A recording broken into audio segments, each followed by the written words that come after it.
രോഹിത് ഗുരുനാഥ് ശർമ്മ അല്ലെങ്കിൽ ഹിറ്റ്മാൻ.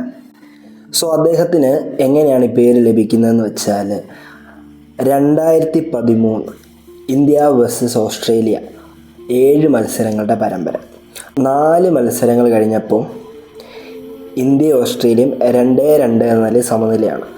പിന്നീടുള്ള 2 മത്സരങ്ങൾ മഴ മൂലം ഉപേക്ഷിക്കേണ്ടി വന്നു.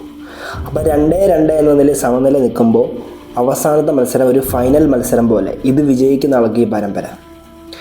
ഈ ഒരു സീരീസിലാണ് വിരാട് കോഹ്ലിയും രോഹിത് ശർമ്മയും നല്ല ഫോമിൽ കളിക്കുകയും 349 അല്ലെങ്കിൽ 300 മേലുള്ള സ്കോറൊക്കെ അവർ 43 ഓവർ ചേസ് ചെയ്ത് കാര്യങ്ങളൊക്കെ ഈ സീരീസിലാണ് നടന്നത്.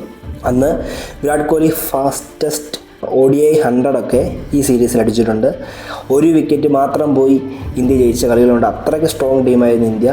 ഈ സീസണിൽ ഏറ്റവും കൂടുതൽ ഫോമായത് ഓസ്ട്രേലിയൻ ക്യാപ്റ്റൻ ജോർജ് ബെയ്ലി, പിന്നെ മാക്സ്വെൽ, ഫ്ലോക്നർ, ഇവരെല്ലാം വളരെ ഫോമായൊരു സീരീസ് ആയിരുന്നു. കാരണം അങ്ങോട്ടും ഇങ്ങോട്ടും ഒരു ഭയങ്കര ഒരു ഇൻട്രസ്റ്റിംഗ് വാശിയേറിയ പോരാട്ടം തന്നെയായിരുന്നു. ഈ സീരീസിൽ മെയിനായിട്ട് നടന്നൊരു സംഭവം എന്ന് പറഞ്ഞാൽ 7ാം മത്സരം, ഒരു ഫിനാലെ പോലത്തെ മത്സരത്തിൽ രോഹിത് ശർമ്മ ഇന്ത്യക്ക് വേണ്ടി ഓപ്പണറായിട്ട് അന്ന് ബാറ്റ് ചെയ്യുകയാണ്. അന്നാണ് ഹിറ്റ്മാൻ എന്ന പേര് അവിടെ ഉണ്ടാകുന്നത്. കാരണം ആദ്യം തന്നെ ശിഖർ ധവാൻ ഔട്ടാകുകയാണ്. പിന്നീട് വിരാട് കോഹ്ലി വരികയാണ്. ഇന്ത്യക്ക് ഫസ്റ്റ് ബാറ്റിംഗ് കിട്ടി. അപ്പോൾ എല്ലാവരും വിചാരിക്കുന്ന ഓസ്ട്രേലിയ ഭയങ്കര സ്ട്രോങ് ടീമാണ്.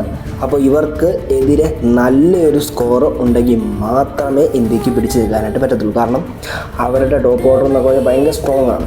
ഇന്ത്യൻ പിച്ചിൽ തന്നെയാണ് മത്സരം നടക്കുന്നത്. ആദ്യം തന്നെ വിരാട് കോഹ്ലിനെ ഒരു ചെറിയൊരു റണ്ണൗട്ട്, രോഹിത് ശർമ്മ കാരണമാണ് വിരാട് കോഹ്ലി അവിടെ റണ്ണൗട്ട് ആകുന്നത്. അപ്പം വിരാട് കോഹ്ലി വളരെ ദേഷ്യത്തിൽ ഇറങ്ങി പോകുന്നതാണ്. അപ്പം രോഹിത് ശർമ്മയ്ക്ക് ഭയങ്കര വിഷമമാകുന്നു. പുള്ളിക്കാരൻ എന്ന് പറഞ്ഞാൽ ക്രീസിൽ നിലയുറപ്പിച്ചൊരു 10 ഓവറൊക്കെ കഴിഞ്ഞിട്ടേ പുള്ളിക്കാരൻ അത്യാവശ്യം ബൗണ്ടറീസൊക്കെ നടത്തുള്ളൂ. അങ്ങനെ ഈ മത്സരത്തിൽ രോഹിത് ശർമ്മ വളരെ ശ്രദ്ധിച്ച് ഒരു സെഞ്ചുറി വരെ വളരെ സൂക്ഷിച്ച് കളിച്ചു. പിന്നീട് കാണുന്ന രോഹിത് ശർമ്മ എന്ന് പറഞ്ഞാൽ ഉഗ്ര താണ്ഡവമാണ് അദ്ദേഹത്തിൻ്റെ ബാറ്റിൽ നിന്ന് കാണാൻ സാധിക്കുന്നത്.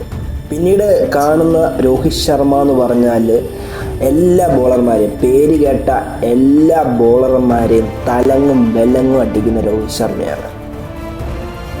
അന്ന് ബോൾ എറിഞ്ഞതിൽ എല്ലാവർക്കും ആവശ്യത്തിൽ കൂടുതൽ അടി കിട്ടി എന്നതാണ് മറ്റൊരു സത്യം. സേവിയർ ദോഹറ്റി എന്നൊക്കെ പറഞ്ഞൊരു സ്പിന്നർ ഉണ്ടായിരുന്നു ഓസ്ട്രേലിയയിൽ.